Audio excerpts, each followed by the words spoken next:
Hello everyone welcome to career quest. Hopefully ਤੁਸੀਂ ਸਾਰੇ ਵਧੀਆ ਹੋਵੋਗੇ ਤੇ ਆਪਣੇ ਐਗਜ਼ਾਮਸ ਦੇ ਲਈ ਬਹੁਤ ਅੱਛੇ ਤਰੀਕੇ ਦੇ ਨਾਲ ਪ੍ਰੈਪਰੇਸ਼ਨ ਕਰ ਰਹੇ ਹੋਵੋਗੇ। ਜਿਵੇਂ ਤੁਹਾਨੂੰ ਪਤਾ ਹੈ ਕਿ ਆਪਾਂ ਡੇਲੀ ਬੇਸ ਦੇ ਉੱਤੇ ਮਾਡਰਨ ਹਿਸਟਰੀ ਦੇ ਡਿਫਰੈਂਟ ਟੌਪਿਕਸ ਨੂੰ ਡਿਸਕਸ ਕਰ ਰਹੇ ਹਾਂ। ਐਕਚੁਅਲ ਦੇ ਵਿੱਚ ਆਪਾਂ ਮਾਡਰਨ ਹਿਸਟਰੀ ਨੂੰ ਪੂਰੀ ਨੂੰ ਕੰਪਲੀਟ ਕਰਨਾ ਹੈ। ਜਿਵੇਂ ਆਪਣੇ ਪਹਿਲਾ ਲੈਕਚਰ ਤੁਸੀਂ ਦੇਖੇ ਹੋਣਗੇ ਕਿ ਹਰ ਇੱਕ ਮਾਡਰਨ ਹਿਸਟਰੀ ਦੇ ਹਰ ਇੱਕ ਟੌਪਿਕ ਨੂੰ ਜਾਂ ਤੁਸੀਂ ਕਹਿ ਲਓ ਕਿ ਮਾਡਰਨ ਹਿਸਟਰੀ ਜਿੱਥੋਂ ਸਟਾਰਟ ਹੋਈ ਹੈ ਕਿਸ ਤਰੀਕੇ ਦੇ ਨਾਲ ਪੂਰੀ ਡਿਟੇਲ ਦੇ ਨਾਲ ਤੁਹਾਨੂੰ ਸਮਝਾਇਆ ਗਿਆ ਹੈ। ਫਸਟ ਲੈਕਚਰ ਦੇ ਵਿੱਚ ਆਪਾਂ ਕੀਤਾ ਸੀ। ਦੇਖੋ ਮੇਰਾ ਲੈਕਚਰ ਦੇਣ ਦਾ ਵੀ ਇਸ ਤਰੀਕੇ ਨਾਲ ਰਹੇਗਾ ਕਿ ਫਸਟਲੀ ਜੋ ਪ੍ਰੀਵੀਅਸ ਲੈਕਚਰ ਉਹਨਾਂ ਨੂੰ ਡਿਸਕਸ ਕੀਤਾ ਜਾਏਗਾ ਕਿ ਪ੍ਰੀਵੀਅਸਲੀ ਆਪਾਂ ਪੜ੍ਹ ਕੇ ਚੁੱਕੇ ਹਾਂ ਹੁਣ ਤੱਕ। ਆਫਟਰ ਦੈਟ ਉਸ ਲੈਕਚਰ ਨੂੰ ਪ੍ਰੀਵੀਅਸ ਲੈਕਚਰ ਨੂੰ ਅੱਜ ਦੇ ਲੈਕਚਰ ਨਾਲ ਕਿਸ ਤਰੀਕੇ ਨਾਲ ਲਿੰਕ ਕਰਨਾ ਹੈ, ਜਾਂ ਤੁਸੀਂ ਇਹ ਦੇਖ ਲਓ ਕਿ ਅੱਜ ਦੇ ਲੈਕਚਰ ਨੂੰ ਪ੍ਰੀਵੀਅਸ ਲੈਕਚਰਸ ਦੇ ਨਾਲ ਆਪਾਂ ਕਿਸ ਤਰੀਕੇ ਦੇ ਨਾਲ ਲਿੰਕ ਕਰਕੇ ਪੜ੍ਹਨਾ ਹੈ ਕਿ ਕਿੱਥੋਂ ਆਪਾਂ ਛੱਡਿਆ ਸੀ ਕਿੱਥੋਂ ਆਪਾਂ ਸਟਾਰਟ ਕਰਨਾ ਹੈ। ਮਾਡਰਨ ਹਿਸਟਰੀ ਬਹੁਤ ਜ਼ਿਆਦਾ ਇੰਪੋਰਟੈਂਟ ਸਬਜੈਕਟ ਹੈ ਤੁਹਾਡੇ ਕੰਪੀਟੀਟਿਵ ਐਗਜ਼ਾਮਸ ਦੇ ਲਈ। ਬਹੁਤ ਸਾਰੇ ਕੁਐਸਚਨਸ ਨੇ ਜੋ ਮਾਡਰਨ ਹਿਸਟਰੀ ਦੇ ਵਿੱਚ ਤੁਹਾਨੂੰ ਐਗਜ਼ਾਮ ਦੇ ਵਿੱਚ ਦੇਖਣ ਨੂੰ ਮਿਲ ਜਾਣਗੇ। ਸੋ ਆਪਾਂ ਅੱਜ ਪਹਿਲਾਂ ਦੇਖਾਂਗੇ ਕਿ ਹੁਣ ਤੱਕ ਆਪਾਂ ਮਾਡਰਨ ਹਿਸਟਰੀ ਦੇ ਵਿੱਚ ਪੜ੍ਹ ਕੇ ਚੁੱਕੇ ਹਾਂ। 2 ਲੈਕਚਰ ਆਲਰੇਡੀ ਹੋ ਚੁੱਕੇ ਨੇ। ਆਪਾਂ ਦੇਖਾਂਗੇ ਕਿ 2 ਲੈਕਚਰਸ ਦੇ ਵਿੱਚ ਆਪਾਂ ਕੀ ਕਵਰ ਕੀਤਾ ਹੈ। ਆਫਟਰ ਦੈਟ ਆਪਾਂ ਅੱਜ ਦਾ ਲੈਕਚਰ ਸਟਾਰਟ ਕਰਾਂਗੇ। ਫਸਟਲੀ ਦੇਖੋ ਆਪਾਂ ਸਟਾਰਟ ਕੀਤਾ ਸੀ ਲੈਕਚਰ ਨੂੰ ਮਾਡਰਨ ਹਿਸਟਰੀ ਨੂੰ। ਜਦੋਂ ਆਪਾਂ ਸਟਾਰਟ ਕੀਤਾ ਸੀ ਆਪਾਂ ਦੇਖਿਆ ਕਿ ਡਿਫਰੈਂਟ ਜੋ ਯੂਰਪੀਅਨ ਕੰਟਰੀਜ਼ ਨੇ ਜਾਂ ਯੂਰਪੀਅਨ ਪਾਵਰਸ ਨੇ ਉਹ ਇੰਡੀਆ ਦੇ ਵਿੱਚ ਆਉਂਦੀਆਂ ਨੇ। ਕਿਹੜੀ ਯੂਰਪੀਅਨ ਪਾਵਰ ਇੰਡੀਆ ਦੇ ਵਿੱਚ ਆਈ ਸੀ? ਸਭ ਤੋਂ ਪਹਿਲਾਂ ਪੁਰਤਗੀਜ਼ ਆਏ ਸੀ। ਆਫਟਰ ਦੈਟ ਆਪਾਂ ਦੇਖਿਆ ਡਚਿਸ ਆਈ, ਡਚਿਸ ਤੋਂ ਬਾਅਦ ਬ੍ਰਿਟਿਸ਼ਰਸ ਆਏ, ਬ੍ਰਿਟਿਸ਼ਰਸ ਤੋਂ ਬਾਅਦ ਡੇਨਸ ਆਉਂਦੇ ਨੇ ਤੇ ਆਫਟਰ ਦੈਟ ਫਰਾਂਸ ਆਉਂਦੀ ਹੈ। ਸਭ ਤੋਂ ਜ਼ਿਆਦਾ important exam point of view ਨਾਲ ਆਪਾਂ ਕਿਹੜੀਆਂ ਪਾਵਰਸ ਨੂੰ ਕੀਤਾ ਸੀ? ਇੱਕ ਪੋਰਟੁਗੀਜ਼ ਸੀ, ਦੂਸਰੇ ਬ੍ਰਿਟਿਸ਼ਰਸ ਤੇ ਤੀਸਰੇ ਫਰਾਂਸ। ਇਹ 3 ਪਾਵਰਸ ਨੇ ਜਿਨ੍ਹਾਂ ਨੇ ਸਭ ਤੋਂ ਲੰਬਾ ਸਮਾਂ ਇੰਡੀਆ ਦੇ ਵਿੱਚ ਸਰਵਾਈਵ ਕੀਤਾ ਤੇ ਇੰਡੀਆ ਦੇ ਵਿੱਚ ਆਪਣੇ ਰੂਲ ਇਸਟੈਬਲਿਸ਼ ਕਰਨ ਦੀ ਕੋਸ਼ਿਸ਼ ਕੀਤੀ ਸੀ। ਆਪਾਂ ਦੇਖਿਆ ਕਿ ਸਭ ਤੋਂ ਪਹਿਲਾਂ ਕੌਣ ਆਏ ਸੀ? ਪੁਰਤਗੀਜ਼ ਆਏ ਸੀ। ਸਭ ਤੋਂ ਪਹਿਲਾਂ ਕਿਹੜਾ ਪੁਰਤਗਾਲ ਸੀ ਜੋ ਇੰਡੀਆ ਦੇ ਵਿੱਚ ਆਇਆ ਸੀ? 1498 ਦੇ ਵਿੱਚ ਵਾਸਕੋ ਡੀ ਗਾਮਾ ਸੀ ਜੋ ਇੰਡੀਆ ਦੇ ਵਿੱਚ ਆਇਆ ਸੀ। ਆਫਟਰ ਦੈਟ ਆਪਾਂ 1600 ਦਾ ਟਾਈਮ ਪੀਰੀਅਡ ਪੜ੍ਹਿਆ ਸੀ ਕਿ ਬ੍ਰਿਟਿਸ਼ਰਸ ਇੰਡੀਆ ਦੇ ਵਿੱਚ ਆਉਂਦੇ ਨੇ ਤੇ ਕਿਸ ਤਰੀਕੇ ਦੇ ਨਾਲ ਆਪਣੀ ਪੋਲੀਟੀਕਲ ਤੇ ਆਪਣੀ ਟ੍ਰੇਡ ਦੀ ਪਾਵਰ ਇੰਡੀਆ ਦੇ ਵਿੱਚ ਇਸਟੈਬਲਿਸ਼ ਕਰਦੇ ਨੇ। ਉਸ ਤੋਂ ਬਾਅਦ ਆਪਾਂ ਦੇਖੀ ਪਾਵਰ ਫਰਾਂਸ ਦੀ, ਫ੍ਰੈਂਚ ਈਸਟ ਇੰਡੀਆ ਕੰਪਨੀ।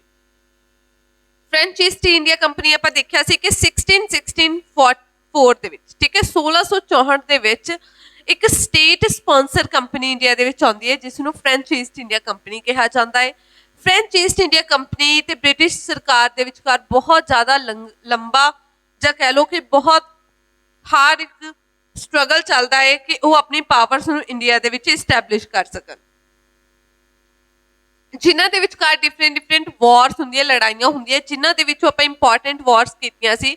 1746 ਤੋਂ 1748 ਦੇ ਵਿੱਚ ਆਪਾਂ ਕਾਰਨੈਟਿਕ ਦੀ ਫਰਸਟ ਵਾਰ ਕੀਤੀ। 1748 ਤੋਂ 54 ਤੱਕ ਆਪਾਂ ਕਾਰਨੈਟਿਕ ਦੀ ਸੈਕੰਡ ਬੈਟਲ ਕੀਤੀ ਤੇ 1756 ਤੋਂ 1763 ਤੱਕ ਆਪਾਂ ਕਾਰਨੈਟਿਕ ਦੀ ਥਰਡ ਬੈਟਲ ਕੀਤੀ ਸੀ। ਇਸ ਤੋਂ ਬਾਅਦ ਆਪਾਂ ਦੇਖਿਆ ਕਿ ਕਾਰਨੈਟਿਕ ਦੀ ਥਰਡ ਬੈਟਲ ਤੋਂ ਬਾਅਦ ਜੋ ਫ੍ਰੈਂਚ ਈਸਟ ਇੰਡੀਆ ਕੰਪਨੀ ਹੈ ਉਹ ਆਪਣਾ ਜੋ ਰੈਪ ਅਪ ਇੰਡੀਆ ਦੇ ਵਿੱਚੋਂ ਕਰਕੇ ਵਾਪਿਸ ਚਲੇ ਜਾਂਦੀ ਹੈ। ਉਸ ਤੋਂ ਬਾਅਦ ਦੇਖਿਆ ਕਿ ਬ੍ਰਿਟਿਸ਼ ਸਰਕਾਰ ਨੇ ਜੋ ਬ੍ਰਿਟਿਸ਼ਰ ਸਨ ਜੋ 1600 ਦੇ ਵਿੱਚ ਇੰਡੀਆ ਦੇ ਵਿੱਚ ਆਏ ਸਨ, ਬ੍ਰਿਟਿਸ਼ ਈਸਟ ਇੰਡੀਆ ਕੰਪਨੀ ਨੇ ਕਿਸ ਤਰੀਕੇ ਦੇ ਨਾਲ ਕਾਰਨੈਟਿਕ ਦੀ ਬੈਟਲਸ ਤੋਂ ਬਾਅਦ ਇੰਡੀਆ ਦੇ ਵਿੱਚ ਆਪਣੀ ਐਕਸਪੈਂਸ਼ਨ ਕਰਨੀ ਸਟਾਰਟ ਕੀਤੀ। ਆਪਾਂ ਇਸ ਤਰੀਕੇ ਨਾਲ ਇੰਡੀਆ ਦਾ ਮੈਪ ਦੇ ਅਕੋਰਡਿੰਗ ਕਰਦੇ ਆ ਰਹੇ ਹਾਂ। ਸਭ ਤੋਂ ਪਹਿਲਾਂ ਜੋ ਬ੍ਰਿਟਿਸ਼ ਸਰਕਾਰ ਦਾ ਸਭ ਤੋਂ ਪਹਿਲਾ ਸੈਂਟਰ ਸੀ ਉਹ ਕਿਹੜਾ ਸੀ? ਮਦਰਾਸ ਸੈਂਟਰ ਸੀ। ਜੋ ਕਾਰਨੈਟਿਕ ਦਾ ਪੂਰਾ ਰੀਜਨ ਸੀ ਇਹ ਬ੍ਰਿਟਿਸ਼ ਸਰਕਾਰ ਕੋਲ ਆ ਚੁੱਕਿਆ ਸੀ। ਆਫਟਰ ਦਾ ਕਾਰਨੈਟਿਕ ਵਾਰਸ ਪੂਰੇ ਦਾ ਪੂਰਾ ਜੋ ਕਾਰਨੈਟਿਕ ਰੀਜਨ ਸੀ ਹੁਣ ਬ੍ਰਿਟਿਸ਼ ਈਸਟ ਇੰਡੀਆ ਕੰਪਨੀ ਕੋਲ ਆ ਚੁੱਕਿਆ। ਫਿਰ ਪ੍ਰੀਵੀਅਸ ਲੈਕਚਰ ਦੇ ਵਿੱਚ ਆਪਾਂ ਬੈਟਲ ਆਫ ਪਲਾਸੀ ਕੀਤੀ। ਬੈਟਲ ਆਫ ਪਲਾਸੀ ਦੇ ਵਿੱਚ ਆਪਾਂ ਕਦੋਂ ਕੀਤੀ ਸੀ? ਬੈਟਲ ਆਫ ਪਲਾਸੀ 1757 ਤੇ ਆਪਾਂ ਦੇਖਿਆ ਬੈਟਲ ਆਫ ਬਕਸਰ ਨੂੰ। ਬੈਟਲ ਆਫ ਬਕਸਰ ਆਪਾਂ ਦੇਖੀ 1764 ਦੇ ਵਿੱਚ। Battle of Plassey and battle of Buxar ਦੇ ਨਾਲ ਬ੍ਰਿਟਿਸ਼ ਸਰਕਾਰ ਨੇ ਇਹ ਜੋ ਬੰਗਾਲ ਵਾਲਾ ਰੀਜਨ ਸੀ ਇਹ ਵੀ ਆਪਣੇ ਅੰਡਰ ਕਰ ਲਿਆ ਸੀ, ਕੈਪਚਰ ਕਰ ਲਿਆ ਸੀ। ਕਲੀਅਰ ਹੋ ਗਿਆ? ਇੱਥੋਂ ਤੱਕ ਆਪਣੇ ਜੋ ਲੈਕਚਰਸ ਨੇ ਉਹ ਡਨ ਹੋ ਚੁੱਕੇ ਨੇ। ਹੁਣ ਆਪਾਂ ਅੱਜ ਦਾ ਜੋ ਲੈਕਚਰ ਕਰਾਂਗੇ ਉਹਦੇ ਵਿੱਚ ਦੇਖਾਂਗੇ ਕਿ ਆਫਟਰ ਬੰਗਾਲ ਕਿਸ ਤਰੀਕੇ ਦੇ ਨਾਲ ਪੂਰੇ ਦੇ ਪੂਰੇ ਭਾਰਤ ਨੂੰ ਬ੍ਰਿਟਿਸ਼ ਸਰਕਾਰ ਨੇ ਆਪਣੇ ਅੰਡਰ ਕਿਵੇਂ ਕੀਤਾ ਸੀ, ਕਿਸ ਤਰੀਕੇ ਦੇ ਨਾਲ ਪੂਰੇ ਭਾਰਤ ਦੇ ਉੱਤੇ, ਪੂਰੀ ਇੰਡੀਆ ਦੇ ਉੱਤੇ ਆਪਣੀ ਉਹਨਾਂ ਨੇ ਇੱਕ ਛਾਪ ਛੱਡੀ ਸੀ। ਦੇਖੋ ਪ੍ਰੀਵੀਅਸ ਲੈਕਚਰ ਦੇ ਵਿੱਚ ਹੀ ਆਪਾਂ ਡਿਸਕਸ ਕਰ ਚੁੱਕੇ ਹਾਂ ਕਿ ਜੋ ਇਹ ਨਾਰਦਰਨ ਸਿਰਕਾਸ ਰੀਜਨ ਹੈ ਇਹ ਵੀ ਉਹਨਾਂ ਨੇ ਆਪਣੇ ਅੰਡਰ ਕਰ ਲਿਆ ਸੀ। ਪੂਰੀ ਡਿਟੇਲ ਤੇ ਮੈਂ ਨਾਲ ਤੁਹਾਨੂੰ ਦੱਸਿਆ ਸੀ ਕਿ ਕਿਸ ਤਰੀਕੇ ਦੇ ਨਾਲ ਨਾਰਦਰਨ ਸਿਰਕਾਸ ਰੀਜਨ ਨੂੰ ਉਹਨਾਂ ਨੇ ਆਪਣੇ ਅੰਡਰ ਕੀਤਾ ਸੀ। ਆਫਟਰ ਦੈਟ ਇਹ ਰੀਜਨ ਸੀ ਹੈਦਰਾਬਾਦ, ਇੰਡੀਆ ਦਾ ਹੈਦਰਾਬਾਦ ਰੀਜਨ ਸੀ ਜਿਹਦੇ ਨਾਲ ਇਸ ਦੇ ਮਤਭੇਦ ਚੱਲ ਰਹੇ ਸਨ। ਬਟ ਹੁਣ ਨਾਰਦਰਨ ਸਿਰਕਾਸ ਰੀਜਨ ਨੂੰ ਆਪਣੇ ਅੰਡਰ ਕਰਨ ਤੋਂ ਬਾਅਦ ਇੱਥੇ ਬਹੁਤ ਹੀ ਇੰਪੋਰਟੈਂਟ ਤੇ ਬਹੁਤ ਇੱਕ ਰਿਚ ਪ੍ਰੋਵਿੰਸ ਸੀ ਜਿਸ ਦਾ ਨਾਮ ਸੀ ਮਾਈਸੌਰ। ਹੁਣ ਕਿਹੜੇ ਕਿਹੜੇ ਰੀਜਨ ਰਹਿ ਗਏ ਸਨ? ਇੱਕ ਮਾਈਸੌਰ ਤੇ ਆ ਪੂਰੇ ਦਾ ਪੂਰਾ ਰੀਜਨ ਸੀ ਮਰਾਠਾ। ਇਹ ਇੰਪੋਰਟੈਂਟ ਪਾਵਰਸ ਰਹਿ ਗਈਆਂ ਸੀ ਇੰਡੀਆ ਦੇ ਵਿੱਚ after the battle of Plassey and battle of Buxar. Bengal ਦਾ ਰੀਜਨ ਬ੍ਰਿਟਿਸ਼ ਸਰਕਾਰ ਕੋਲ ਆ ਚੁੱਕਿਆ ਸੀ। ਹੁਣ ਇੰਡੀਪੈਂਡੈਂਸ ਕੌਣ ਰਹਿ ਗਏ ਸੀ? ਮਾਈਸੌਰ ਸੀ, ਹੈਦਰਾਬਾਦ ਸੀ, ਮਰਾਠਾ ਸੀ। ਹੁਣ ਜੋ ਬ੍ਰਿਟਿਸ਼ ਸਰਕਾਰ ਦੀ ਨਿਗਾਹ ਪੈਂਦੀ ਹੈ ਉਹ ਕਿੱਥੇ ਪੈਂਦੀ ਹੈ? ਮਾਈਸੌਰ ਦੇ ਉੱਤੇ ਪੈਂਦੀ ਹੈ ਕਿ ਮਾਈਸੌਰ ਬਹੁਤ ਹੀ ਜ਼ਿਆਦਾ ਰਿਚ ਪ੍ਰੋਵਿੰਸ ਹੈ ਤੇ ਜਿਸ ਨੂੰ ਅਸੀਂ ਆਪਣੇ ਅੰਡਰ ਲੈਣਾ। ਸੋ ਮਾਈਸੌਰ ਦੇ ਲਈ ਲੜਾਈਆਂ ਲੜਨੀਆਂ ਸਟਾਰਟ ਹੋ ਗਈਆਂ ਸੀ ਬ੍ਰਿਟਿਸ਼ ਸਰਕਾਰ ਦੇ ਵੱਲੋਂ। ਕਿਹਨਾਂ ਦੇ ਨਾਲ? ਮਾਈਸੌਰ ਦਾ ਜੋ ਨਿਜ਼ਾਮ ਸੀ ਜਿਸ ਦਾ ਨਾਮ ਸੀ ਹੈਦਰ ਅਲੀ। ਬਹੁਤ ਹੀ ਇੰਪੋਰਟੈਂਟ ਤੇ ਬਹੁਤ ਹੀ ਇੰਪੋਰਟੈਂਟ ਐਸ ਵੈਲ ਐਸ ਬਹੁਤ ਸ਼ਕਤੀਸ਼ਾਲੀ ਤੇ ਇੱਕ ਮਾਈਂਡਡ ਪਰਸਨ ਸੀ ਹੈਦਰ ਅਲੀ। ਸੋ ਬ੍ਰਿਟਿਸ਼ ਸਰਕਾਰ ਦਾ ਨੈਕਸਟ ਸਟੈਪ ਕੀ ਸੀ? ਬੰਗਾਲ, ਨਾਰਦਰਨ ਸਿਰਕਾਸ ਤੇ ਕਾਰਨੇਟਿਕ ਰੀਜਨ ਨੂੰ ਆਪਣੇ ਅੰਡਰ ਲਿਆਉਣ ਤੋਂ ਬਾਅਦ ਉਹਨਾਂ ਦਾ ਟਾਰਗੇਟ ਸੀ ਕਿ ਮਾਈਸੌਰ ਨੂੰ ਹੁਣ ਅਸੀਂ ਕੀ ਕਰਨਾ ਹੈ? ਕੈਪਚਰ ਕਰਨਾ ਹੈ। ਜਿਸ ਦੇ ਲਈ ਕੀ ਹੁੰਦਾ ਹੈ ਕਿ ਜੋ ਬ੍ਰਿਟਿਸ਼ ਸਰਕਾਰ ਹੈ, ਬ੍ਰਿਟਿਸ਼ ਈਸਟ ਇੰਡੀਆ ਕੰਪਨੀ, ਕੌਣ? British East India company alliance ਕਰਦੀ ਹੈ। ਬ੍ਰਿਟਿਸ਼ ਈਸਟ ਇੰਡੀਆ ਕੰਪਨੀ ਕਿਸ ਦੇ ਨਾਲ ਹੱਥ ਮਿਲਾਉਂਦੀ ਹੈ? ਹੈਦਰਾਬਾਦ ਦੇ ਨਿਜ਼ਾਮ ਦੇ ਨਾਲ, ਐਸ ਵੈਲ ਐਸ ਤੀਸਰਾ ਬੰਦਾ ਸੀ ਮਰਾਠਾ। ਇਹਨਾਂ ਦੇ ਨਾਲ ਹੱਥ ਮਿਲਾ ਲੈਂਦੀ ਹੈ।